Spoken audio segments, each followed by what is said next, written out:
Hello and welcome to the Lib Dem Podcast. This episode is going to be all about this incredible week that's just happened in Afghanistan, all the fallout. Could it have been avoided? What does this mean going forward for both Britain and the world? So a mass of topics to get through. I'll introduce the panel in just a second, but I also want to do just a bit of housekeeping beforehand. Coming up this week, we have another live podcast going up all about conference coming up. So you can talk to Mark Pack, you can talk to Christine Jardin and Mary Ranier Wilson about anything and everything that's coming up with conference. It's a live event. If you go onto our Facebook page, it has all the information to log on. It doesn't cost you anything. So you can ask them anything you want. We'll preview the policies that are about to come out and all the good things we think that are absolutely worth catching at conference. Another thing we want to talk about, this is also going to be talking a lot about foreign affairs today. We have got an interview with Layla Moran coming up just after the 20th anniversary of September 11th. Now, obviously, we had no idea when we booked that Afghanistan was going to fall so dramatically as it did, but that will be well worth you subscribing to the podcast now. And a final bit of housekeeping, I just want to say thank you so much to all the new people that have joined our Patreon account as well. Really appreciate it. For those that don't know, you go to patreon.com/LibDemPod. You can donate a tiny amount of money every month, and it helps us keep the podcast going because we do all this for free, believe it or not. So, especially Richard, who never receives a penny for anything. We pay him with fudge or other like-minded sweets. But as I've just introduced, we have on the panel today, we have Richard Kemp, the leader of the Liverpool Lib Dems. Hi, Richard. Hi. I'll survive that insult. Yes, thank you. Good. You roll with the punches these days, Richard. It's very good. I know. We also have Laura Gordon from Sheffield. Hi, Laura. Hi, how there. And lastly, we have David. How are you doing, David? Yeah, good. Thanks, John. Hope you're well. Yeah, so I should say David McKenzie. Sorry, I forget that people can't always see the labels on screen. So thank you all for coming on. Right, it's such a monster issue, this. Can we just have initial thoughts of what's happened this week? I mean, Laura, should we start with you? What is your initial takeaways of this last week? I mean, my initial takeaways, it's just tragic and horrifying. The sort of situation that so many people have been thrust into. And I'm so ashamed, just so ashamed at the way that our government has failed to live up to its promises and failed to protect some of the people that they really should have been protecting. And I think we'll talk a lot more about some of the things that they've got wrong, some of the things that they, maybe got right.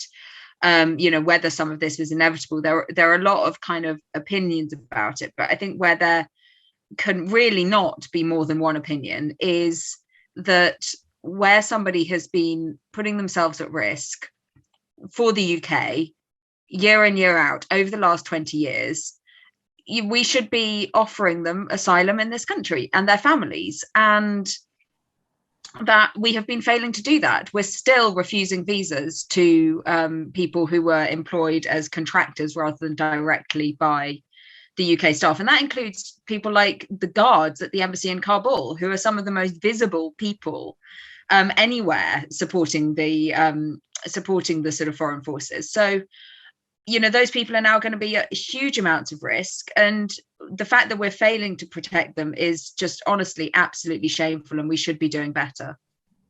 Richard? I think there are two things that spring to my mind as absolute principles. One is we have dishonoured the 456 people who died for us out there, because all their families, and I've had people in touch with me, have been saying, why did they die? If there was a war that couldn't be won, if there wasn't a due process, why did they send our people out there in the first place? But that leads to the second point. We sent them out to protect this country. And what worries me particularly now is that the Taliban, who haven't reformed, they might be putting a human face on for a little while, but I wonder how many people have already been tortured and murdered in Afghanistan in the last week. We've given them a whole country from which to in which to train people, in which to launch attacks from, and we've emboldened their ilk elsewhere. One thinks of the neighbouring country of Pakistan, where already Christian minorities are being repressed in certain parts of Pakistan, not all of it, but in the part closest to Afghanistan. And I see that this has severe consequences to other neighbourhood countries and eventually will lead to deaths on the street of the United Kingdom, because the jihadis now have a base, as they did 20 years ago, from which they can attack us. David, your thoughts? Well, first of all, it's an incredibly tragic situation, and there's many people who are now, at huge risk of loss of life as we've allowed this to happen. And also our partners, the US and Joe Biden, President Joe Biden, a man that I advocated voting for, is severely let down many, many people globally who said he was going to be a better option than the incumbent. And I think, although obviously there's many things that he's done different from his predecessor, this was one of the main things that should have been done completely differently. And unfortunately, he's gone down a route of going towards the rhetoric of his predecessor and trying to make remarks that would try and win people over, that I think is very American-centric. But at the same time, we also have a government in place who is completely ceding to nationalism. I don't think from a foreign policy perspective I'm what you would call a hawk, if people would try and define me as that. But I do think there's also things we probably need to discuss, in the fact that it seems like most of the West has decided that they are just going to remove themselves entirely from international conflicts. Now, obviously, there's debates on what's just and what's not just, but I think in this situation, there's many, many people who've been put at huge risk, pulling people out as they did, and the speed that they did and the velocity that they did has done nothing to help Afghanistan. It's left a country that is going to be overruled by a vicious jihadi government who are probably going to put women mostly at risk, but also people who helped the UK, the United States, and obviously the occupation and the reformation of Afghanistan. So I think there's a lot of things we're probably going to have to discuss. But for me, the top thing is this is a complete tragedy and it's a complete failure on our part. Hello, John from the Lib Dem Podcast here. We are delighted to say that this episode is sponsored by Pray to Reigns. Now more than ever, you need a professional-looking online presence and website. Pray to Reigns have been helping Liberal Democrat campaigns succeed for 18 years. Their Lib Dem Foci package combines a website, social media and email system to help Lib Dems win.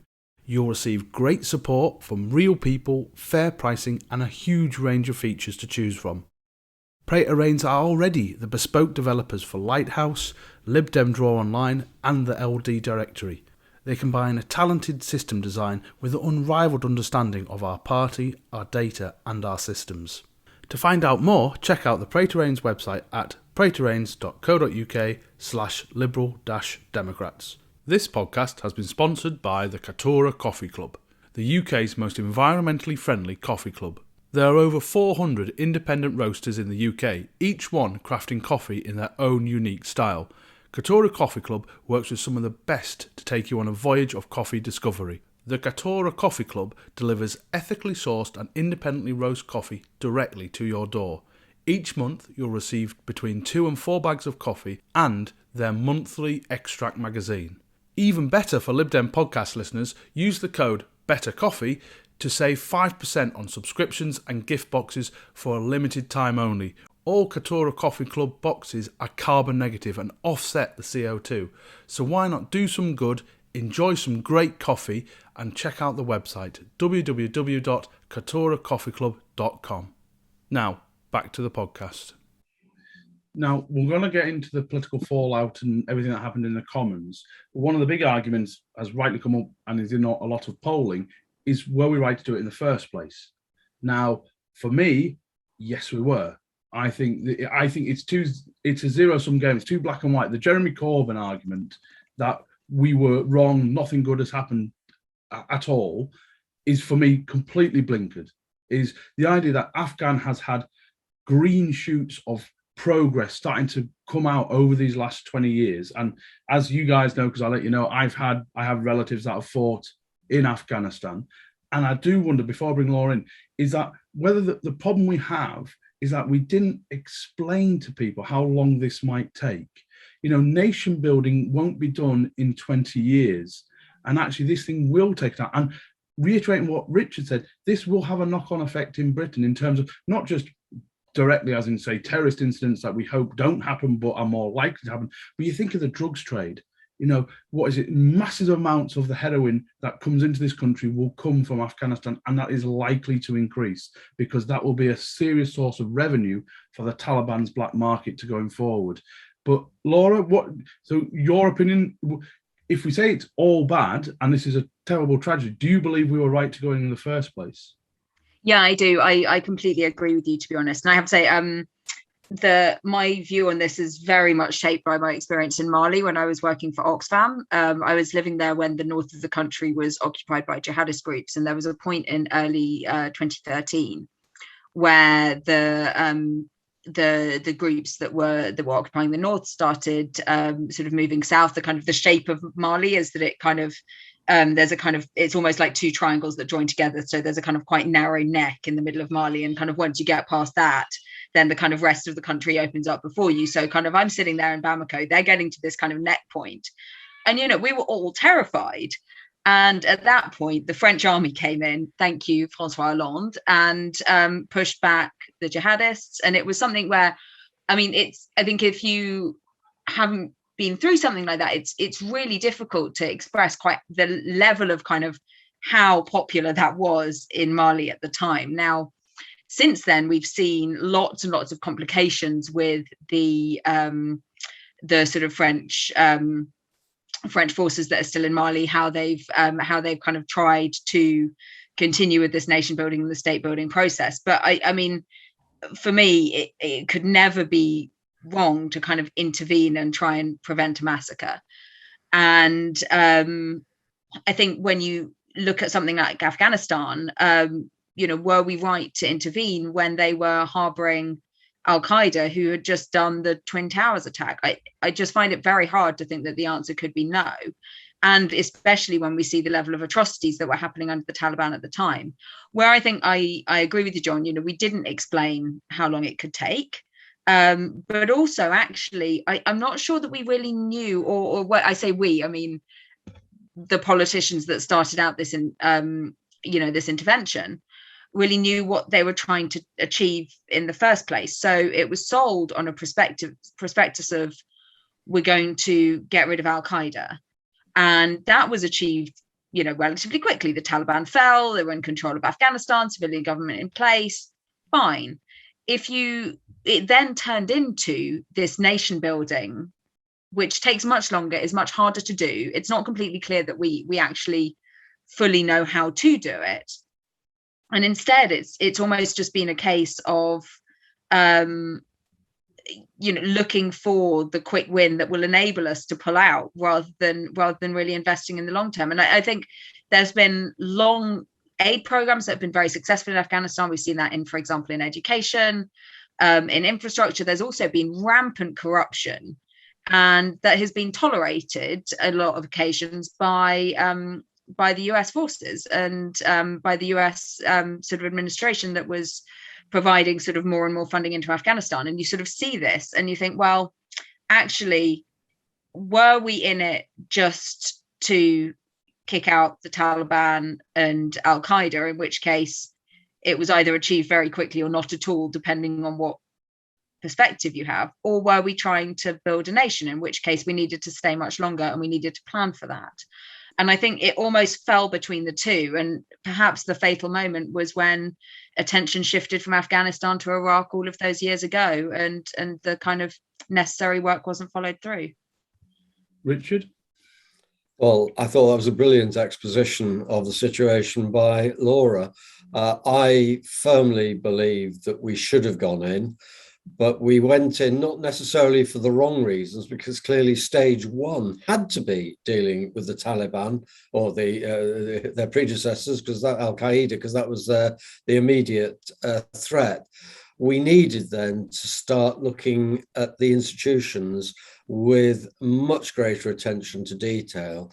If we transfer just our thoughts on nation building, for example, to Africa, particularly to West Africa and East Africa, which are the areas I know, they're 50 to 60 years into being a nation after leaving our colonial dominion. And even there, the institutions are still finding their feet, feeling their way into a new way of doing things. Because at the end of the day, the way a nation does things isn't just about its institutions, it's about what people have in their hearts about things that those institutions could and should be doing. So I don't think we ever explained it was a stage 1 and a stage 2. I think that has been hugely compounded by the cuts in overseas aid, which I think I've seen a figure that Afghan aid has been cut by 70% anyway. Now, whether we should put any in at the moment, I think probably we should take stock before we decide what and how to do it. But I just think it was badly sold to the British people, particularly badly sold by the British forces, who I think went in there on a false prospectus in the short term. And David, you can have your thought on this nation building topic. Yeah. It was actually the number one thing, actually, when we asked a poll of what we should discuss. Actually, can nation building work? That was the top, 60% of our listeners said, okay, that's the bit we don't, because I think people just feel numb, I think, also about this. It's like, they also feel, it's weird, the latest poll that's just come out, I can't remember the thing, but it was actually published in the New Statesman. The majority of people think we'll be back in as well. So people think that they don't know how to react to this. And I completely understand, it's such a complex issue. But David, what's your thoughts on it? Well, I wanted to kind of pick up on a couple of points that Laura and Richard have made, and I completely agree with both of them in terms of, the aspects that they brought up. But I think there's, Laura mentioned as well about the emphasis being taken off Afghanistan when obviously we went into Iraq, and something that's come up in the last couple of days and people that I've been speaking to who are not Lib Dem members, and some of them actually probably sat from, when I used to be in the Labour Party on the left of Labour, this conflation between Iraq and Afghanistan that I don't believe should be made, because it's not the same situation and it's not the same reasons that we went in and it's not the same problems that occurred afterwards. But there seems to be this emphasis on kind of pushing those two into the same box, which is completely ridiculous and ultimately doesn't actually help, the situation we're in at present.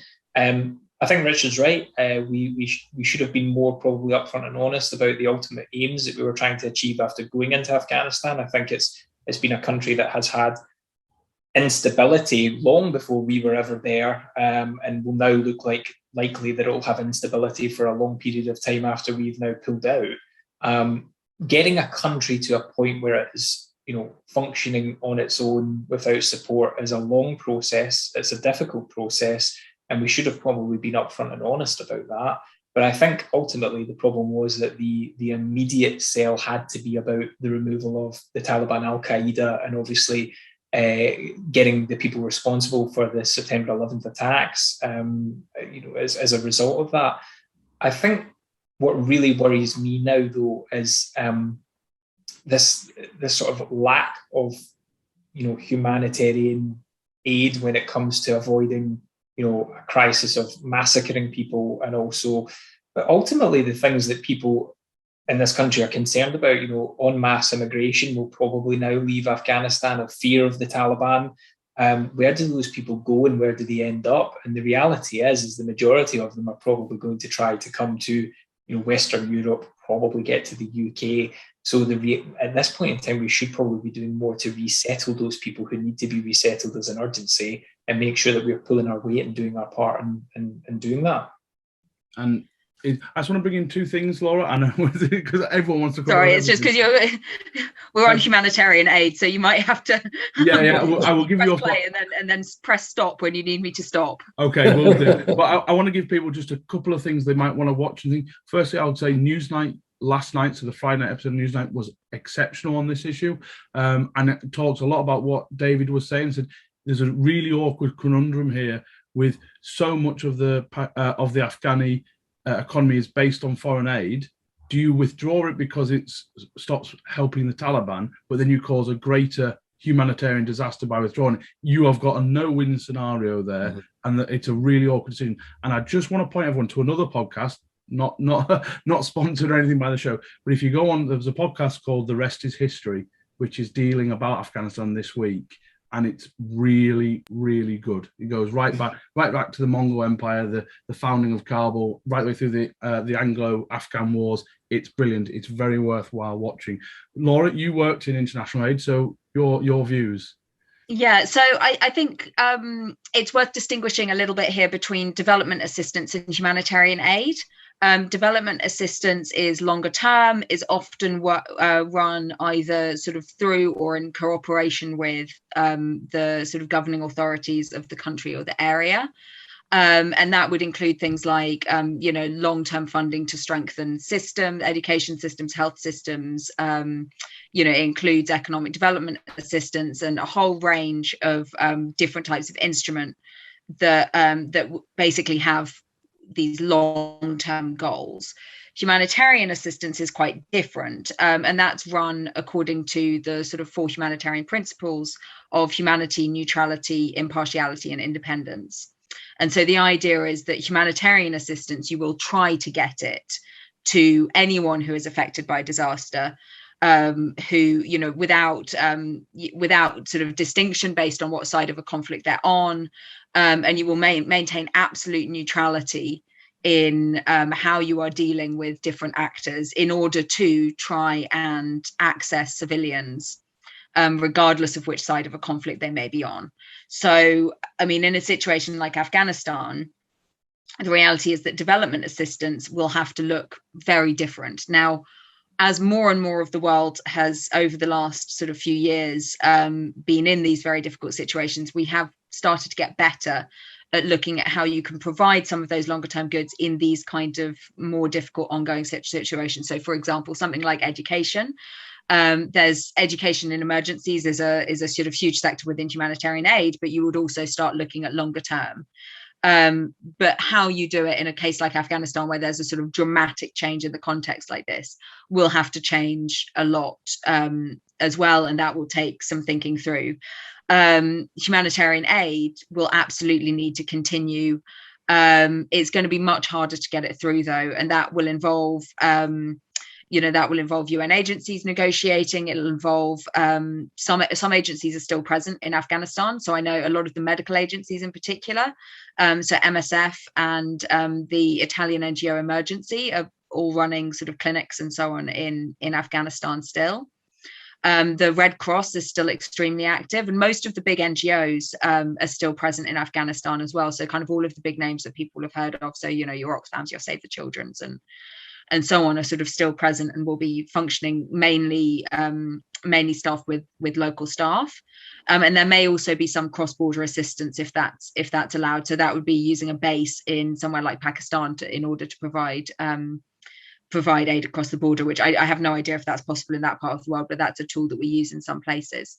So I think humanitarian assistance absolutely needs to continue and needs to be increased, because the level of need is going to be stratospheric, especially given, as you mentioned, that the economy in Afghanistan is likely to collapse given the lack of access to forex and the implications that will have, as well as a lot of the kind of most educated people fleeing the country is going to have huge economic ramifications. Plus, you've just taken half of the population, i.e. women, out of the workforce.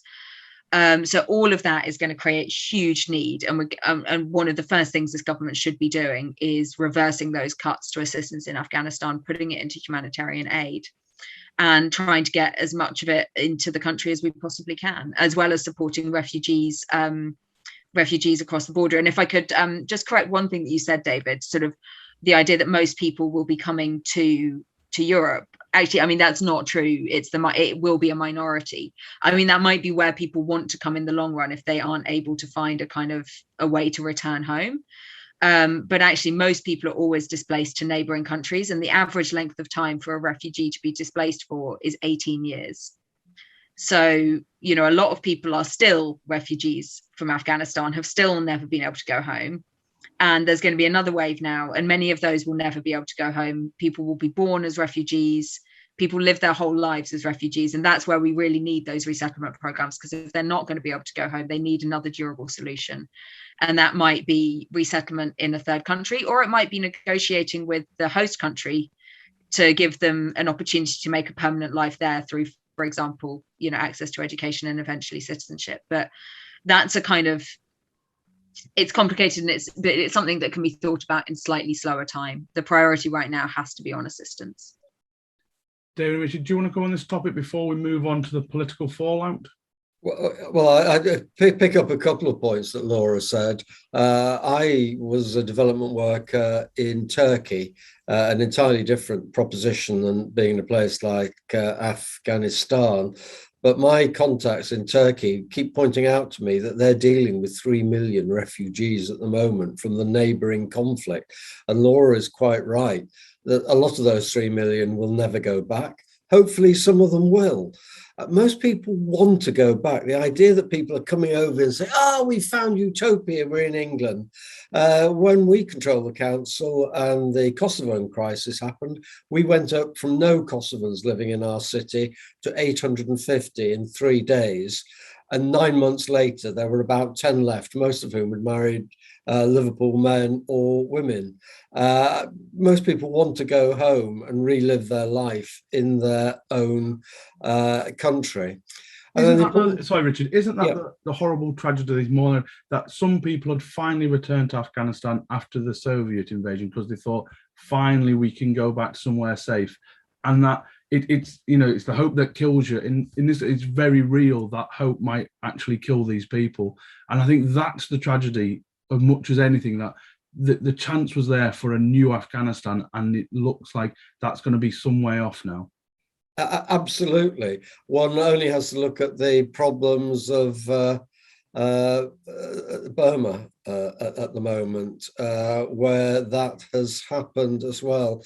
But if we turn to development, my work was to help develop the economy, working with small businesses to create managed workspaces, enterprise agencies as advice and support, marketing agencies to work out how to sell nice products to the UK. I think that is way down the list in Afghanistan, because Laura has just reminded us it isn't anyone fleeing, because many people are absolutely stuck there.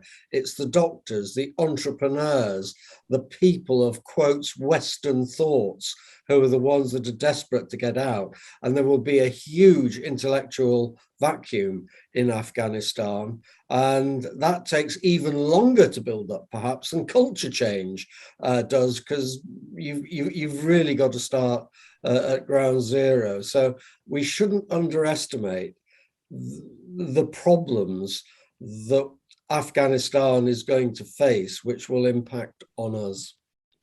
But I think from that we can also draw a slightly more. I think it is important when we're kind of thinking about this, because it's such a horrible situation to just be incredibly gloomy about it. And there are some kind of, some things we can say that actually do provide a little bit of hope for the future. And I think one of them is that actually the gains of the last 20 years, they don't all go away. When somebody's educated, they stay educated. And I think I read a statistic that the percentage of women who can read in Afghanistan has gone from something terrifyingly small, like sort of 8% or something, up to I think 37%. And that will be mostly people who have been educated over the last 20 years. Now, half the population in Afghanistan now is under 18, so most of them have been born since the Taliban were in power, which means that the majority of people don't have any real memory of the Taliban before.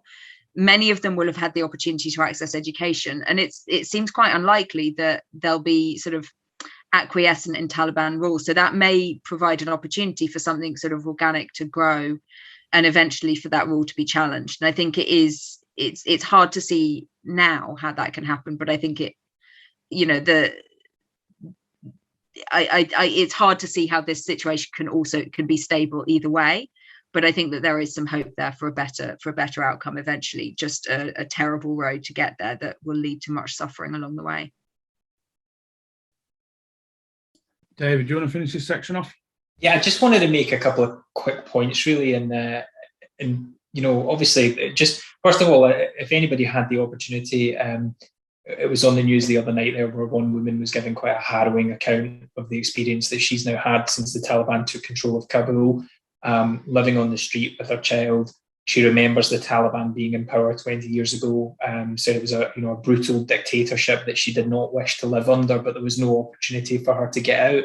And they dragged her husband and son out of the house and shot them as a result of working with the West. And she's now been left without a home, without any supportive income, on the streets with her daughter. And I just think, to me, that's the harrowing legacy of what we're going to leave behind. And just sort of turning a blind eye to that is just, to me, you can't do that. It's just not right. But there was a couple of things I wanted to pick up on. Is obviously we've talked about, the impact on the economy. We've also talked about the fact we've removed forces. But one of the things that we haven't probably touched on, that I think Rory Stewart was quite right in bringing up, was the fact that it's not just our own armed forces, it's contractors that we've taken away as well. 14,000 contractors who were there to support the Afghan military and air force, and combating the Taliban and any attempts to retake the country. And what he said, as a result is of removing these people overnight, there's the Afghan Air Force that couldn't fly planes, they couldn't fly helicopters because they had nobody there to actually make sure they were functioning correctly and maintain them. And that just, when you hear people in Parliament, and I'm thinking of people like, Desmond Swayne, etc., who make disgusting accusations that, it's because there's a lack of fight or a lack of courage in people that want to stop this from happening. No, it's not that at all. It's that they don't have the availability of the things that they would need to stop the Taliban retaking Afghanistan, and ultimately, put up some kind of a challenge against that. And I just think we're going down this road of having sort of two weird nationalisms. If we've got the Conservatives on one side who are saying things like, oh, well, there was no fight on the side of people in Afghanistan to stop this. And then you've got the ridiculousness of people on the far left, like Richard Burgon, who are saying we should never have went in, we should be paying reparations to the Taliban, which is a ludicrous suggestion, and just ultimately thinks, should somebody be like that even be in politics and in Parliament if they're making suggestions like that? And, I have to get to the point where I say no. But the other point I want to make was I've been reading a lot of Romeo Dallaire, who was the UN peacekeeping general in Rwanda during, obviously, the genocide that occurred there. And he started a project called The Will to Intervene, because he said, look, we are making the same mistakes on a recurring basis when it comes to allowing genocides to happen across the globe and having no urge to really do anything about them and to stop them when it's not really convenient to the West to do anything about it. And I fear we're going down that road again if we don't actually have people who are willing to stand up and say, we cannot allow this to happen. And last but not least, I just wanted to make one quick point about, you touched on it as well, John, is we have servicemen and women who went over to Afghanistan and served. And Richard obviously talked about 400 odd people who unfortunately lost their lives in fighting in that conflict.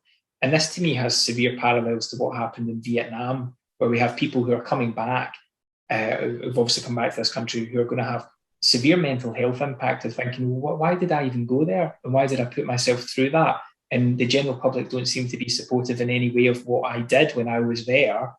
What was the point? And I think we've got to make sure that we don't just leave these people to suffer as a result of that.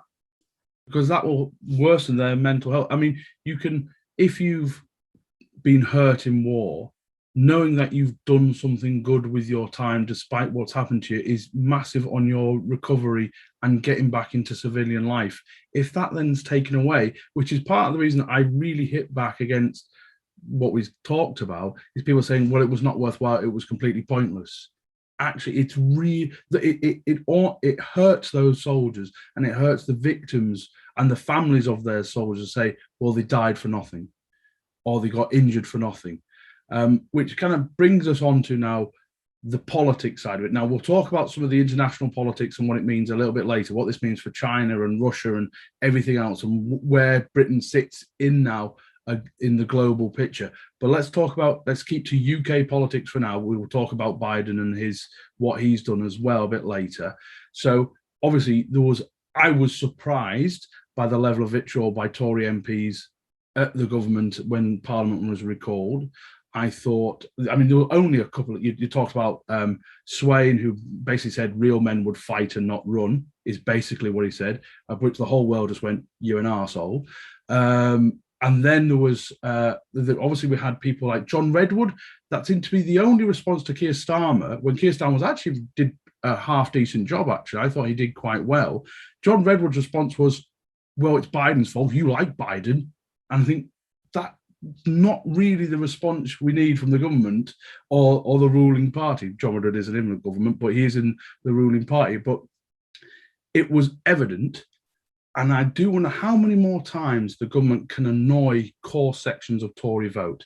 They've annoyed it. They've annoyed farmers. They've annoyed business. Now they're annoying the military wing of the Conservative kind of supporter, as in people that, people like Ben Wallace, who's my MP, who I fought against 3 times. And Ben Wallace is in a difficult position because you saw him tortured on that front bench, that Johnson just not knowing his brief, as per Dominic Raab bumbling away, getting angry, shouting at Keir Starmer, well, what would you have done? That isn't a good enough response to this. So, David, I'm going to let you come first on this one. So, the political fallout in the UK, what's your main take from this week? What will be the reaction to it? Well, I think, first of all, what you're looking at from the Conservative perspective is they're trying to do a save face job where they're trying to push the blame of this back onto the Labour Party by saying, you took us into this conflict, there was no way out of it, what did you expect us to do? We've had to take the brunt of pulling forces and services personnel out of Afghanistan, and unfortunately they're trying to say that's the legacy of going in. I think you're absolutely right. Look, there is I think, first of all, Ben Wallace looked extremely uncomfortable during all of that, and I think he's not happy with how this has gone. And from very limited engagement I've ever had with Ben Wallace, I don't suspect that he would have been too happy to go along with this, but probably felt very handcuffed in what he was able to do or say. And he's now going to be in a position where he has to justify this, where he's probably not actually on board with it. So, such is life when you go into bed with people like Boris Johnson and back them. That's the unfortunate problem. But yeah, I think the political fallout is probably going to be, as you rightly say, there's going to be a section of traditional Conservative voters who are very pro armed forces and military, who are going to think that this is a denigration of our armed forces and military and the work that they did in Afghanistan. I think you also see people who I would probably describe as more centrist Conservatives, the likes of Rory Stewart, who have obviously gone on and made a much better case of actually what was achieved in Afghanistan and what was the aims that we delivered while we were there, and really pointing out that this was not a case of nothing was gained and nothing was done as a result of going in. And we've allowed all those things to be clawed back almost entirely to a zero start again. So I think there's probably going to be severe backlash, but as you rightly say, I think it's probably going to come from the traditional Conservative voter. I'm finding a lot of people who I would have probably classed, maybe 10 years ago as being very pro-Labour, that have switched to the Conservatives in that time frame because of things like Brexit. They're sort of falling on the side of, oh, no, we shouldn't have gone in. And, the whole piece I was talking about as well with conflating it with Iraq, that seems to be what I'm hearing or I've heard from people on the doorstep in other parts. And they're allowing that to kind of fester and be we're really going after that vote. But, it means there might be implications that happen to their previous core vote. Richard, Laura's just asked in the chat that we can see, is it incompetence or evil from the government? And that can be whether that's the Home Office, which up to a week ago was still saying it was safe to send people back to Afghanistan. That's a really important point. What's your view? It depends which minister you're talking about, which ministry. A general overview first is that I think this has exposed once again the fact that probably 25% of the people who voted Tory last time aren't really Tories, because he hasn't just offended the military wing of the Conservative Party now, he's offended the decent wing of the Tory party, with many Tory MPs talking about the principles of this in the way that we did, very like Ed Davies' speech, just as one straw in the wind. God knows there aren't many Tory voters in Liverpool, but one of them has come on to me and said, I've got a big house I can take refugees in, and particularly saying Afghanistan. So I think the public position isn't the same as the government position is, because the government are trying to appease, as are the Trumpites in America, what they think is to be their base. Well, that leaves the rest free to float off, and the logical place for them to come is us. I think what this has shown, though, is that there is a total lack of preparedness for any eventuality from the government. Some have been better than others, but this clearly involved Foreign Office and all our diplomatic corps. It involved the Ministry of Defence in making sure that withdrawals could be taken safely. It involves the Home Office in having a proper policy. Now, each of those has some bits of rightness. Perhaps the Ministry of Defence is the best of these, because they're the ones that were instructed to come out, and then some of them were instructed to go back in again. But I think this is a shambles on behalf of the whole government, who haven't tried to coordinate a government response to what is clearly a countrywide response needed. And it was that. I mean, I was watching on my holiday, because that's how I roll on holiday. I watch the Parliament channel, and within the space of 60 seconds, Boris Johnson said, "We are prepared as any nation could be," and he said, "But nobody could have seen this coming." It's like it's so disgusting to me, and it's embarrassing. I think that as well. And the problem is, if Johnson wants to act like a complete tool and a fool, then, and doesn't affect anyone, that's fine. But the problem is, people are going to get slaughtered because of it. And I think that's what it matters. And Laura, do you want to come in and talk about a little bit? I mean, a lot of it has gone on about refugees. And the bit that I didn't like in that parliamentary debate was somehow, well, Scotland needs to take more and someone needs to take more. And so I don't care who, just take more. You know, don't put a figure on it. Actually take people that I need. And again, I have a little personal kind of reflection on this, because my wife's grandmother fled Latvia at the end of the Second World War, when it didn't matter how many people, it was about making sure those people were safe. And for the rest of her life, she loved Margaret Thatcher for fighting back against it. That was all her thing. And I just feel like if we start getting into a numbers game, oh, I want to do this, or this council, which is Tory one, isn't taking this, just help as many as we can. And I think that's where my stance would be. Yeah, absolutely. I mean, I think we definitely need to be thinking about a resettlement program to offer long-term homes to some of the people who've had to flee Afghanistan. I mean, I think for me, that isn't and I do completely agree that kind of everybody needs to be looking at how they can support people. And I think I was absolutely ashamed to see that there was one Liberal Democrat councillor, I think it was Torbay, that said that they didn't want to take refugees because of the housing crisis in the southwest, which, I mean, I just thought, what on earth are you thinking? And I think I do want to be clear that pretty much everybody else in Torbay Liberal Democrats then came out and said, what are you thinking?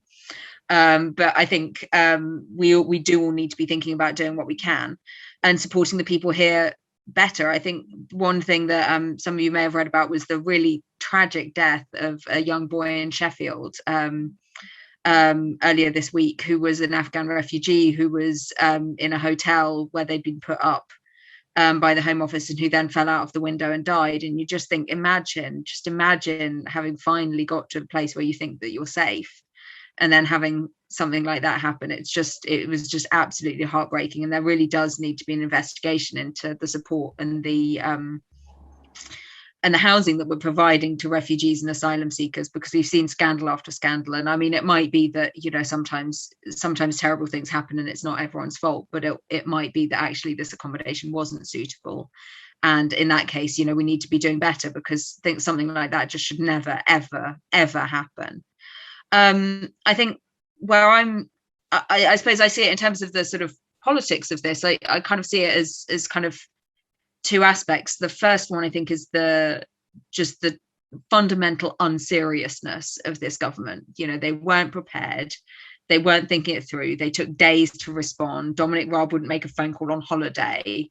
And as a result of that, some people are going to die. And that is not the fault of the officials. I mean, you know, the ambassador was an absolute, has been a genuine hero, staying in Afghanistan and personally processing visas to try and get as many people as possible out.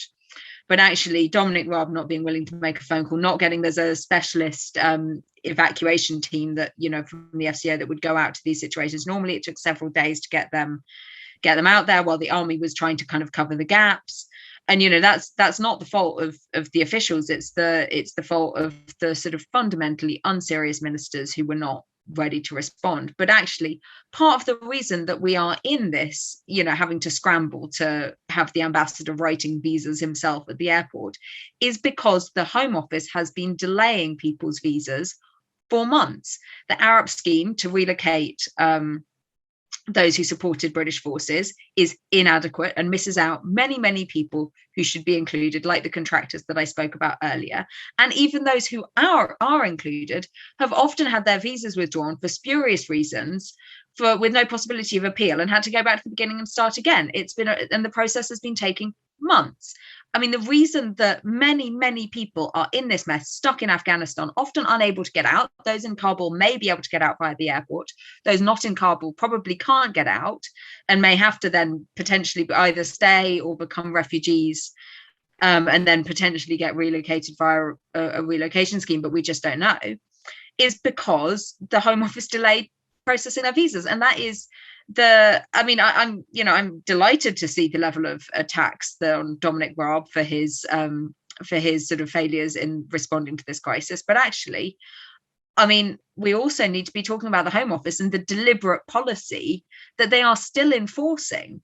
I read, and it's not even just the Arab scheme. I read about British citizens stuck in Kabul who've been applying visas for a man who's applying for a visa for his Afghan wife. And the Home Office saying, well, you'll have to go through the normal process, which, takes 60 working days. And it's like, well, this is ridiculous. It's an emergency situation. We need to be helping people, and they are choosing not to. So do we think the Raab thing is a little, Dominic Raab's an idiot, how he's still in post, it's a cabinet of all the idiots kind of that they've got there. But do we think the Raab thing is distracting from some of the other bigger issues? That I think Raab will go. I don't think he'll survive this. But do we think that is just a distraction at the moment? I don't. I think it's important. I think it's all important. And that's the trouble. There's so many things. I think part of the reason I would like to see him go is because then I think the focus would move a little bit more onto some of these Home Office decisions. But, ultimately, that you can't refuse to make a single phone call when you're on holiday. And, maybe it wouldn't have made any difference. It's not clear that a phone call to the Afghan foreign minister on Sunday when Kabul was about to fall would have helped that much. But, what if it helped at the margins? And helping at the margins could mean 10 people, it could mean 20 people, it could mean 100 people. And, why on earth, how often do you get to make a phone call that might save somebody's life? Imagine having the opportunity to make that phone call and choosing not to make it. I don't understand who would make that decision. Anything, Richard and David, now obviously we had things come up that were dismissed. Obviously Tobias Ellwood, again another Tory MP, mentioned trying to skewer the Prime Minister on a public inquiry. It seemed to get squashed again. A lot of Tory grumbles that we must have some sort of inquiry again, because if, like we've seen in the polls, we are likely to go back at some point, then surely a public inquiry knowing how this went wrong, particularly the intelligence that Theresa May brought up. And again, lots of people giving praise for Theresa May for standing up and making those points about intelligence. When did Boris Johnson call the NATO representative, etc.? What for you two is now the biggest issue that's come out of this from the parliamentary debate and what's happened since? Well, I'm generally not in favour of royal commissions or public inquiries. They take too long, and they're designed by and large to make sure that the truth doesn't get out. And one can only look at all the public inquiry into press freedoms and the problems of the day, the Sunday, the news of the world, to know that they're not very effective. I think that we ought to bring in what we do in local government, and that's have a peer review by people from other countries who've dealt with this in a different way, who've also had to work out how to very quickly bring in refugees, have very quickly decided how to put troops in or take troops out. So I would rather have a skilled review of what we've done by people who are over and above politics in a way, frankly, that judges and their advisors aren't in this country now, to come up with some lessons. And I want it done in a year, because I think of places like Iran, Iraq, the Yemen, where there may well be not the same things, there's never the same things, but similar things that we need to learn how to, if necessary, address quickly. And we can do it. About 15 years ago, when there was real concern that Pakistan and India would go into a nuclear war, we were approached by, I think it was the Home Office then, as a city, and we agreed to take 4,500 people at short notice. 4,500 people, and that could have happened all over the country, and I'm sure did for them. If they could do it for that particular conflict, why couldn't they do it for this one? So there are problems that go back a long time. But what I have been pleased with is that councils led by people from all parties have responded in the way that you said, John. Bring them here. Liverpool has, in a way, more than its fair share of refugees. I bet Preston and Sheffield do as well. But our first instinct is to come. Wasn't quite the same with the good burgers of Henley-on-Thames and likewise. We might think it's a good idea for them to come, but not this bit of here, if that's okay with you. David, and so your kind of roundup of the political fallout, how do we learn the lessons from this? Well, I wanted to make one point quite quickly, which was you obviously said that you think Dominic Raab will go from this. I'm not so confident that he will. I think he will probably ride this out, or there will be I don't think, any emphasis from the Prime Minister to sack him as a result of this. So it would be a self-decision to go. I think when you look at everything else that's happened, there's been no attempt to remove people that have done a bad job. I would agree with what Richard said. I think there needs to be serious learnings from this. And we need to have people that will be completely unbiased in reviewing this, going through it in terms of what happened, what were the outcomes, how did we get to this point, and understand how we will ultimately stop something like that from happening again, and also what the failings were that led up to it, and really, to be frank, where the blame lies and at whose door it should lie and at who's responsible as a result. How that happens, I think maybe Richard's suggestion there about how it's done in local government sounds quite interesting, and something that I think would be, but as you rightly said, Tobias Ellwood got completely squashed down in terms of what he was calling for in a public inquiry. So I'm not so sure that this government would have any appetite to go through any sort of process to do learnings or really understand where the failings were made and whose failings they were. So I'm not so confident about that coming out of it. I just think the other thing that happens as a result of this is that there's going to be there's a section of the public that I don't think this really bothers too much. I think there's also a section of the public that this is just another, this is another thing that gives people no confidence in government and no confidence in people in politics and what they're setting out to do, and really what the aims of governments achieving are supposed to be. And I think it's just another knock on politics that's happened over the past decade or however long you want to say. And it really worries me that we continue to do this and we continue to let people like the likes of Boris Johnson, Dominic Raab, Priti Patel, etc., just give politics and government a bad name. And it's just going to continue as far as I see. And that kind of leads us perfectly into the wider scope, because what you've just described there, David, is how I kind of feel why Biden did what he did as well. He knows, because we tend countries outside the US tend to judge American presidents on their foreign policy. Inside the US, that's not the case. And he was absolutely playing to his audience. That kind of, you don't want to say America first, but it was certainly isolationist, that kind of thing. We've done everything we can for the Afghans, it's now on them, kind of thing.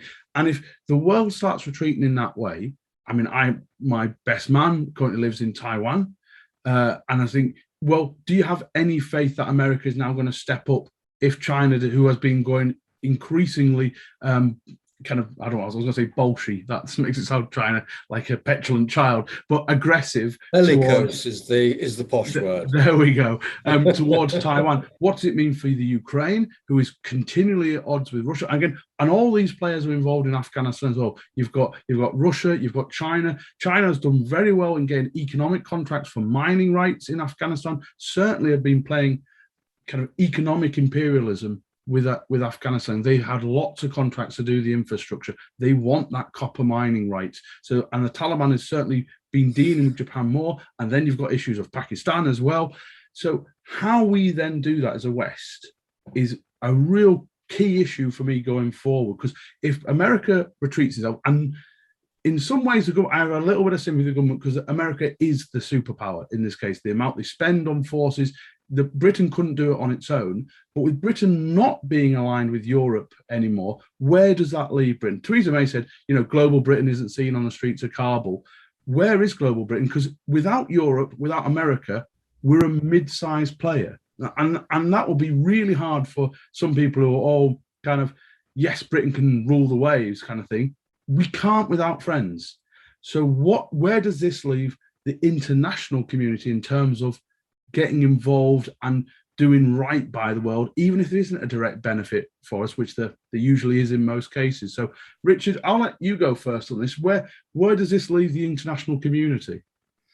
Well, I think it leaves it shattered, and we need to totally reappraise one institution which does operate across a large part of the Western world we're still a member of, and that's NATO.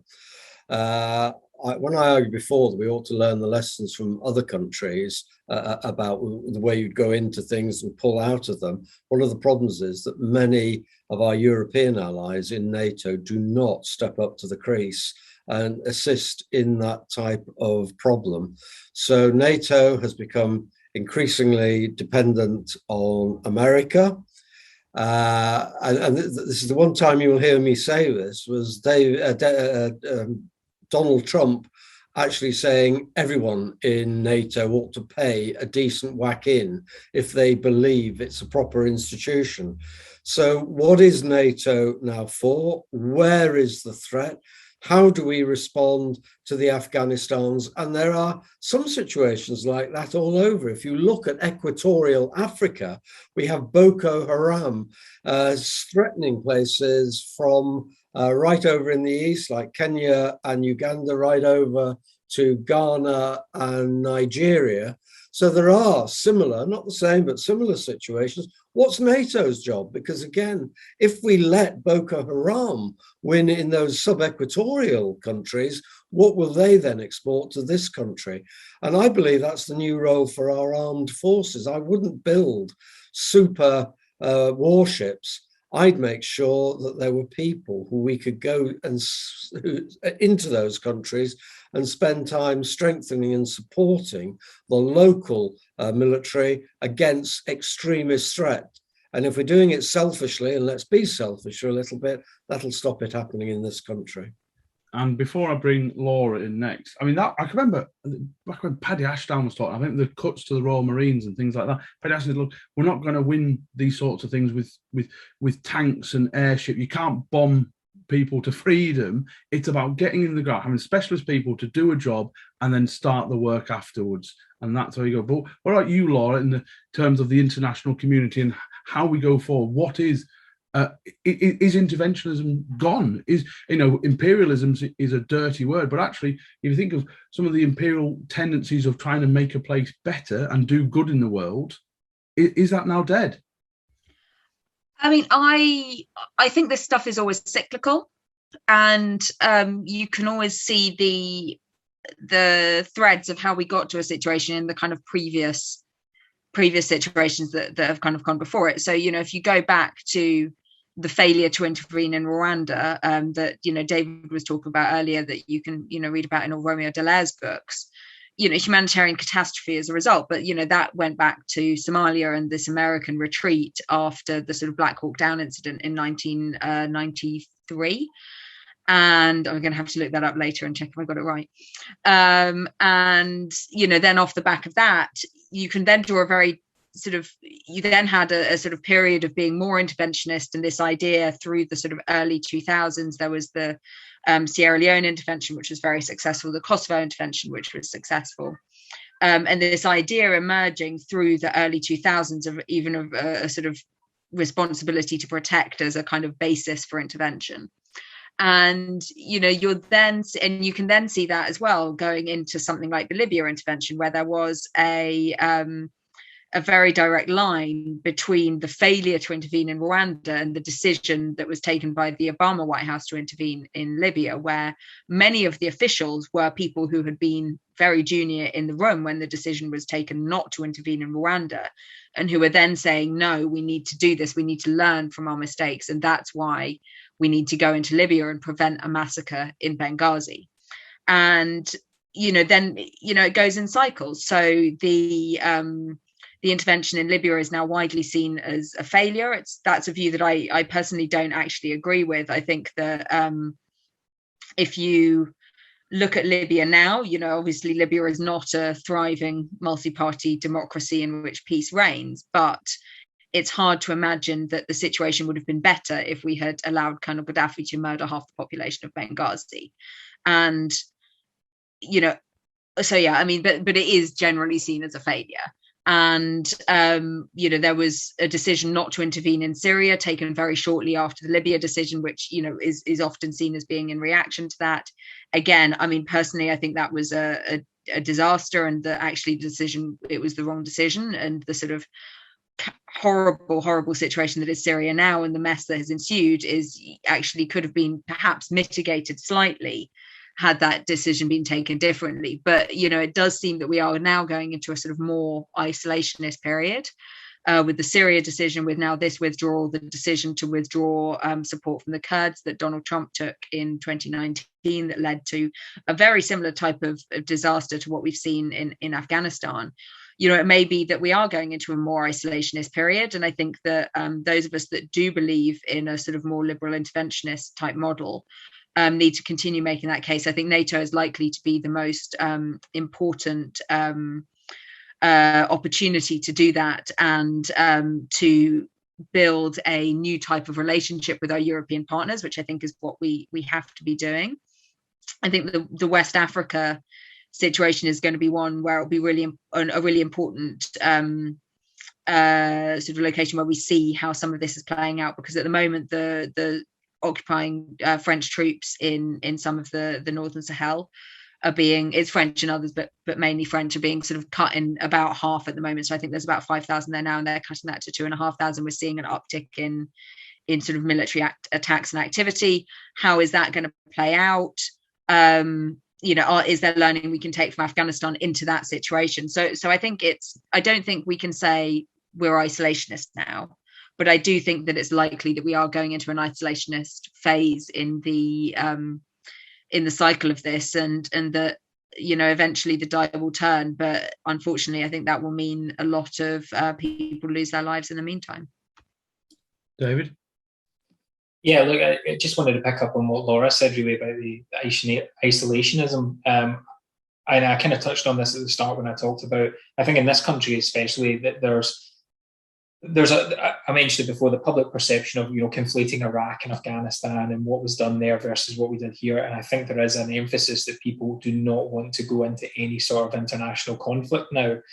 We saw this when people were dead against Libya, Syria, all the places where really we probably could have made a significant contribution and really delivered something that could have achieved some kind of aim, as opposed to probably what we really did was put the minimal amount that we could do on the table towards Parliament and say, this is what we're attempting to do, which really probably would have led to more problems afterward.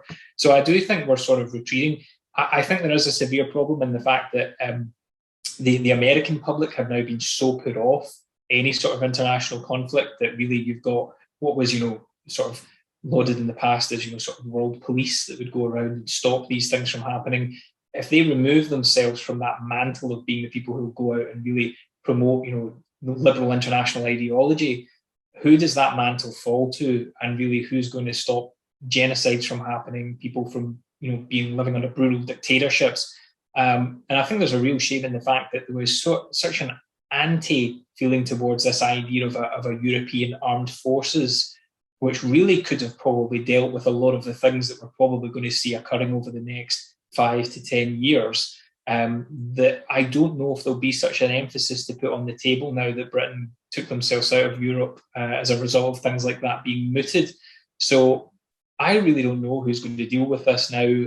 I think one thing that I've always called for would be for the UN peacekeeping forces to be given more, to allow them to go around the world and maintain order and make sure there is peace and people aren't being subjected to genocides, etc. But I have real concerns. I think the West has really retreated into this isolationism, and I don't really see how we get people out of that mindset in the short-term period. Well, you kind of brought me. I was going to ask 3 quick questions of you all. So, firstly, the one about a European army. You've kind of touched on that. Do we think that? I mean, one of the other disappointing things has been Macron's response to this as well. He has been very kind of no. France is taken enough kind of approach. He's been very disappointing for a liberal-minded man.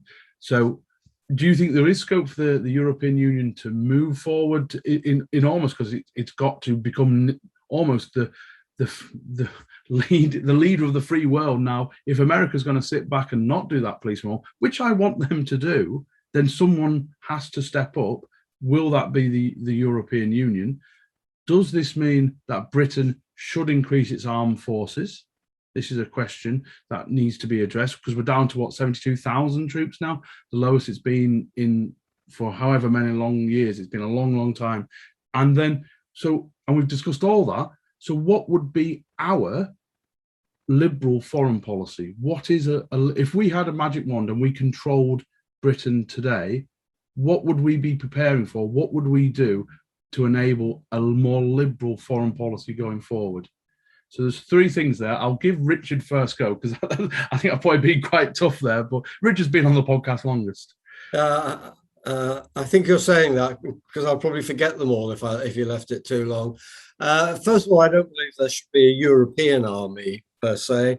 I believe that the way to do things is NATO, and I don't think the United Nations is an effective way of dealing with most interventions. If we look at Afghanistan, for example, there would be strong resistance from China and Russia to intervention on a UN basis. Should we increase our own armed forces? Possibly, but I think we need to reassess what our armed forces are now for in this world. As I said before, why did we spend billions on 2 aircraft carriers if we can't put boots on the ground across the African states, in sub-equatorial Africa, where our allies are our Commonwealth in some people's view? I know it's not, it's the Commonwealth of Nations, but people in Uganda, in Kenya, in Ghana, in Nigeria, and I'm only talking about the Anglophone countries because those are the ones that I know best, can't get any help from us when the need is there. So I don't think we need to spend more money on it. I think we need to be thinking through what we spend our money on and use that money more effectively. And at the moment, I know this because in Liverpool, we celebrated the 80th anniversary of the first convoy going to Russia, to Murmansk and Archangel. And so I was talking to lots of military people. Recruitment is booming into the armed forces now. 10 years ago, it wasn't. So we could expand, but we've got to reallocate the money to do it properly. Now, one of the things we have kind of discussed as well, what I mentioned at the top, is the approach of China's taken in terms of getting involved with Afghanistan, and they're very much, I think, the mercantilistic way of actually dealing with foreign affairs via your economic and structures. Now, do we think that's been more effective? The Taliban certainly have better relationship with China, but then also, China doesn't, this might be controversial, I don't think China gives 2 hoots about the Afghan people. They're thinking about their own economy and what they can do. And the fact that China has already asked the Taliban to return some Uyghur refugees that fled to Afghanistan is one of the prices they're saying they want in relationship with the Taliban. So there's all sorts of evil going on here as well. But David, what's your view on that? And you can answer any of the other ones as well that I've brought in. Yeah, sure. So it's an interesting point about obviously China's foreign policy in terms of its economic influence across the globe. And obviously we've seen China talking about the sort of rebuilding of the Silk Road, if you will, and obviously their influence there. And obviously Richard talked as well about sub-Saharan Africa, where, you know, China has played a lot in recent years in terms of the investment in money it is willing to put into a lot of sub-Saharan African countries, and in return for a lot of obviously resources that would go back to China to help aid their economy as well. A lot of things like obviously natural resources, oil, etc., that they're then putting investment. One of the big things that they're obviously employing as well is investment in football in Africa, which a lot of people don't seem to be talking about, is that they're willing to do things like build stadiums, build, you know, playing facilities, things that are seen as recreational, that really get the public on side with that intervention and their economic influence on that country. But obviously, as you rightly say, what's going on in the background, what are they able to influence, and what are they really getting in return beyond just resources? And really, they're spreading quite a unique economic play across the globe in the countries that they're willing to be involved with. But really, there's obviously a benefit to China as a result of getting involved in those places. Now, my view would be, John, is obviously that to me is not how you play from a purely ideological basis. Really, I think Britain should always intervene because it's the right thing to do, not because we have anything to gain from it. And obviously, there's people who will say, "Oh, in the past we've intervened in conflicts because it was purely from a British perspective, that there was something for us." And, you know, going back to things like the Suez Crisis, of course, you know, that's why we got involved. But I think, you know, from a foreign policy perspective, from a Liberal Democrat foreign policy perspective, I always believe that you should intervene because it's the right thing to do, and because you're trying to protect people, and because there's a reason that people are going to suffer as a result something is not done. And so to me, that's why I always leave all cards on the table. Obviously, I know, Richard, exactly what you're saying there in terms of the UN's not really right to go in terms of intervention. But obviously, I think there are things that the UN can maybe have a bit more teeth in terms of being able to resolve and stop. The European, you know, armed forces that I threw up is obviously there's a lot of debate on if that's the right thing to go. There's obviously a lot of people from a liberal perspective who support it, a lot of people who are very anti it. And like you rightly say, Macron's very against it. But then you have a lot of people from ALDE who are very pro a European Armed Forces network. But really, I think, you know, it's got to be as a result of we're trying to do the right thing. And that's why we'd get involved in things like increasing our own armed forces, I think should not be taken off the table. But I think we also need to view the fact that a lot of warfare is not going to be conducted in the way it's been conducted in the past 100 years and the next 100 years. And investment in things like, you know, GCHQ and helping us identify threats and deal with them as quickly as possible before they become a threat is obviously going to be a major player. And also the fact that, you know, we've seen China getting involved and then denying it, you know, cyber attacks and trying to intervene in people's economies and then saying it wasn't them. These are all threats that we seriously need to be considering, that I don't think people view as traditional warfare, but it is a type of warfare. Yeah, just to explain to everyone, what you said was ALDE, which is the Association of Liberal Alliance of Liberal and Democrats of Europe. Yeah. In Europe, yeah. Not Aldi, the superstore, which might have strong opinions on this, but we haven't asked them, so I don't dare put their views here. Laura, finish off this section.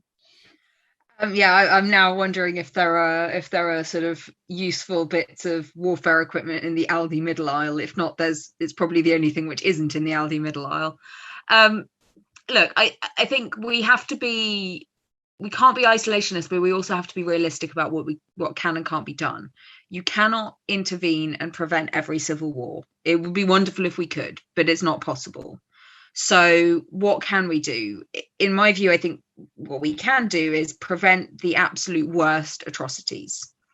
You know, we can intervene and prevent half the population of Benghazi being massacred by Gaddafi. We could have intervened and prevented many of the hundreds of thousands who died in the Rwanda genocide from losing their lives. And there will be so many other examples. You know, we could have intervened after the chemical weapons attack in Syria. And, you know, I think there can be, I think what we can do is, or what we could do is intervene in some of these absolute worst situations, and that might just do some good. What we can't do is expect those interventions to then lead inexorably to nation building. If that's what we want to do, that's a whole other set of interventions. Takes a lot longer, and it's a lot more expensive. Now, that's not necessarily a reason not to do it. We've talked about both Richard and David have talked about UN peacekeeping, and actually, it's insanely good value. I mean, that's not the reason to do it. The reason to do it is because it saves lives. But actually, people calculate the return on investment of this stuff, and it's insane. And, just imagine, actually, if we had been able to make that kind of long-term commitment to somewhere like Libya, what the economic benefits of that would have been, of not having a failed state on the borders of the Mediterranean, and the sort of humanitarian impact of that, not only for the Libyan people, but actually for all of those many, many thousands of people who use it as a migration route through to Europe. So there are all kinds of arguments to intervene and to invest in peacekeeping. I see them, to be honest, as being sort of overlapping but slightly distinct. What would a Liberal Democrat view be? I mean, for me, I think it is about this being outward to the world, but it's also about investing in some of these some of the things which might mitigate or even prevent conflict in the first place, and that has to be through for example, the aid program, but also through the Foreign Office, because the Foreign Office has been absolutely cut to the bone, as has the MOD over the last 10 years. DFID was protected until it wasn't, until it was folded into the FCO a year ago, and then 0.7 was cut. And actually investing in that overseas capacity, I think, has to be a huge part of it, and a starting point. But I'll be really interested to see what Layla has to say in the upcoming podcast on the subject, because it is a really difficult subject. I think a lot of these will be things that will play out over the next few years. We're going to have to be quite nimble in understanding what our response to them will be. Especially in terms of China, and especially in terms of Russia. But then as we stick to those principles of kind of working together with our allies, working with NATO, and investing in some of that prevention, I think that's the basis that we should be seeking to build on. I'm going to let you guys have the final thoughts before we call this episode today. Thank you, everyone, for listening to the show. And as always, if you are incredibly fed up, angry at this government, you can do something about that. If you think Dominic Raab is an absolute disgrace, you get 2,744 more people to vote for Monica, the Lib Dem candidate, next time round. He will lose his seat. And that is how we make change. We've talked a lot about, by-elections and everything else, changing policy. Well, if the Tories think this is an issue, this isolationism, Joe Biden's only doing it because he thinks it's electorally successful for him. So we need to put pressure on, whether that's in Liverpool, Preston, Sheffield, or anywhere else in the UK. That's our goal, to show actually we are liberal and we believe in a progressive. We believe that we should protect more people around the world, and it has a direct benefit to the people of Britain as well, which is a delightful thing. So, David, I want to let you have final thoughts first, and then I'll get to Laura, and the elder statesman of the podcast can finish us off. So, David, your final thoughts on this incredible week and what we've talked about today. Yeah, look, I think we've obviously discussed a lot of important topics. It's a progressing situation on an hourly basis in terms of what's happening in Afghanistan, and I don't think we should really downplay that in terms of, there's going to be a massive loss of life, and we really can't calculate that yet because, we really don't really know what's going on in the ground from that perspective. I think, I'm not confident, but we need the government to step up and do something. And in terms of what that is, I think it has to be getting as many people out of Afghanistan that want to get out of Afghanistan and giving them a safe haven and place to come as refugees to the UK. We really need to play our part in that. And I think, one of the Conservative MPs, and apologies, off the top of my head, I can't remember his name, he said, in the past, we did not put arbitrary numbers on the terms of how many people we would take to this country in terms of in a crisis. And I think there seems to be this, as Richard said, you've got councils, etc., that are saying, "Oh, we don't need any more people." These people are going to die if we don't take them. To me, it's not a numbers basis. It's a humanitarian basis of take as many as we possibly can. And now, for me, number one goal has to be save as many people as you possibly can from this crisis. So I'm hoping that, as a basis of what happened in Parliament, there is some quick turnaround and some quick thinking, but I'm not confident, and that's why it falls to people like ourselves and obviously the Liberal Democrat frontbench team in Parliament to really make the case to try and do something about this now. And I'm hopeful that we can try and do something quickly to do at least what we can out of a bad situation. Laura? Yeah, I mean, I think there's a couple of things that I would urge people to do over the next few weeks. The first one is, if you can afford to, please consider giving some money to a charity that is working inside Afghanistan. Most of the big British charities that you will have heard of will be working there. Look up whichever is your favourite, check that they're working in Afghanistan, give them some money. It will go to good use and it will save lives. So that's the first thing. And I think the second is just not forgetting about this and keeping an eye on it, because even with the kind of inadequate resettlement scheme that's been announced, it wasn't even 5,000 this year, it was up to 5,000. And, up to 5,000 could mean one. It could mean any number between 1 and 5,000. And I personally do not trust Priti Patel's Home Office to be aiming to hit that 5,000. So I think this is something that we need to be keeping an eye on. And, obviously we need to be trying to get the government to increase that commitment. But if we're not able to do so, we need to be doing everything that we can to make sure that they at least meet it. Richard? 3 things. The first is proclaim our liberalism on this issue as loudly and as boldly as we can, even though there will be some people who don't want to listen. I have been tremendously proud of the fact that over the last 10 days, the Liberal Democrats have spoken with one voice. Whether you're an ordinary member, a councillor, an MP, the leader, we've all been saying the same thing. And that's frankly unlike our other parties. The second thing we must do is to do what we can for those people who come here and to make sure that a reasonable number of people come here. And that does include everyone who's given support to our country from within Afghanistan over the last 20 years. They've earned our respect. They've earned the right to come here. And furthermore, if I'm being selfish about it, they'll be bloody good citizens who will really strengthen our country. And then the third thing is we've got to lead the foreign policy debate in this country. We've touched on the role of NATO, our relationship with America. Now is the time to start thinking of those things, because this whole situation is in people's minds. Another 6 months, it'll be off the front pages. It'll be just, wasn't there something happened in Afghanistan? It'll have gone. Let us engage on these big issues now. Thank you, Richard. Yeah, with that, everyone, I'd like to thank Laura, David, and Richard for being on the podcast. I hope that was a long podcast, but it was. I mean, we probably could have talked for another day or so continuously on this issue, because there's so many aspects of this that we could mention. But thank you to all our listeners for stopping by. As always, check us out on social media at Lib Dem Pod. If you can go on Patreon, fantastic. You can find Richard at Councillor Kemp on Twitter.